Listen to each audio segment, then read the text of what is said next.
Ertugrul Ghazi اپنے سپاہیوں کے ساتھ ایک مہم سے واپس آ رہا تھا۔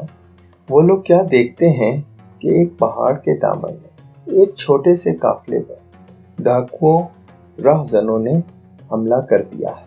ارطغرل غازی اپنی فطرت کے مطابق فوراً مظلوموں کی مدد کے لیے پہنچتا ہے اور انہیں ان ڈاکوؤں سے نجات دلاتا ہے۔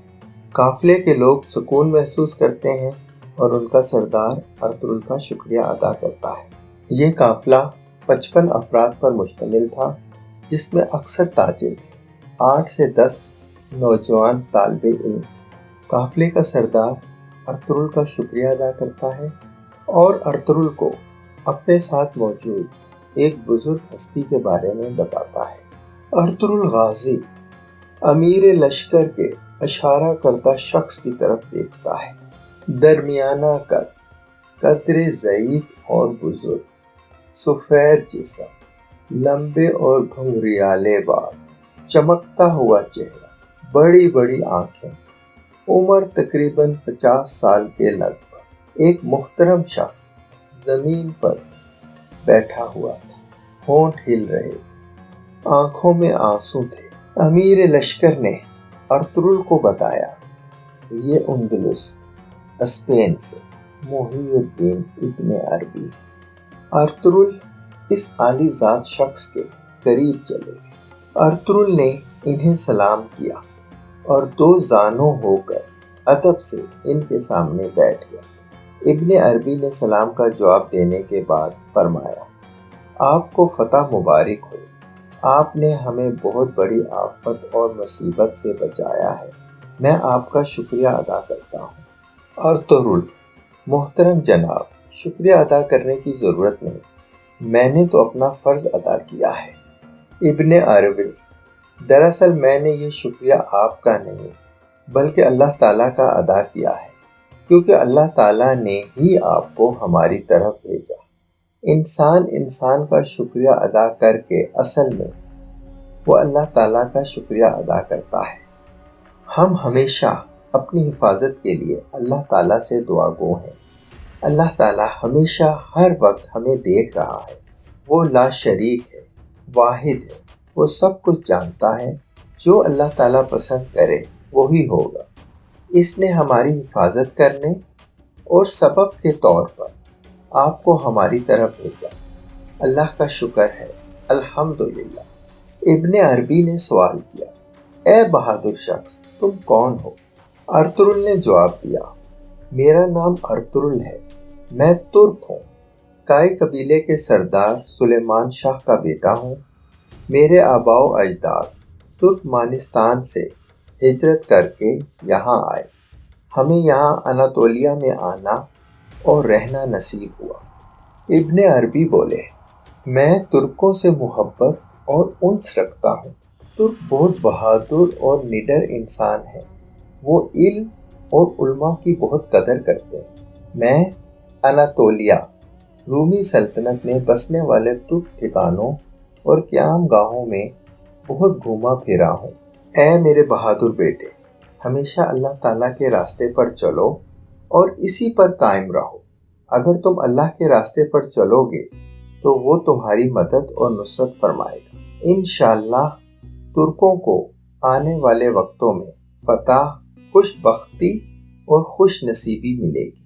ارطغرل نے یہ سن کر کہا، ہم لوگ اللہ تعالیٰ کے راستے میں حق، سچ کے لیے، مظلوموں، کمزوروں اور حقداروں کے لیے نکلے ہیں، اپنے قبیلے کے لیے وطن کی تلاش اور اپنی حکومت اور سلطنت قائم کرنا چاہتے ہیں۔ اے میرے شیخ، ہمارے لیے دعا فرمائیں۔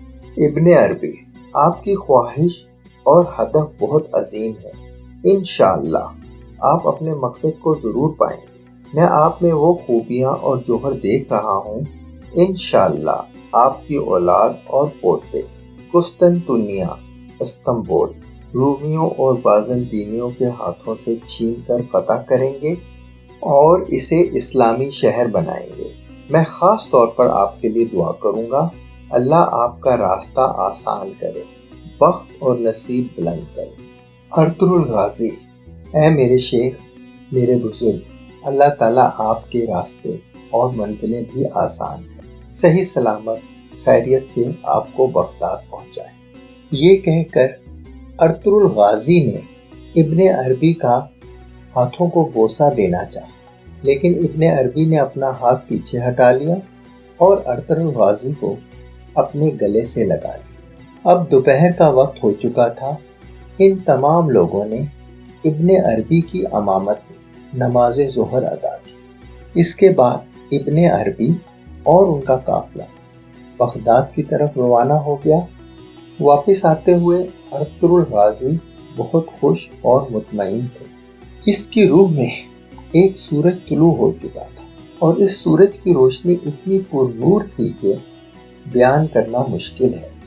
محی الدین ابن عربی رحمۃ اللہ اسلامی دنیا میں انتہائی قدر و منزلت اور احترام کی نظر سے دیکھے جاتے ہیں۔ انہوں نے خاص طور پر اپنی تعلیمات اور تصانیف کے ذریعے سلجوقی اور عثمانی دور پر بہت گہرے اثرات چھوڑے۔ 1210 عیسوی میں ابن عربی کونیا تشریف لے گئے۔ آپ نے کونیا میں تقریباً 4 سال گزارے۔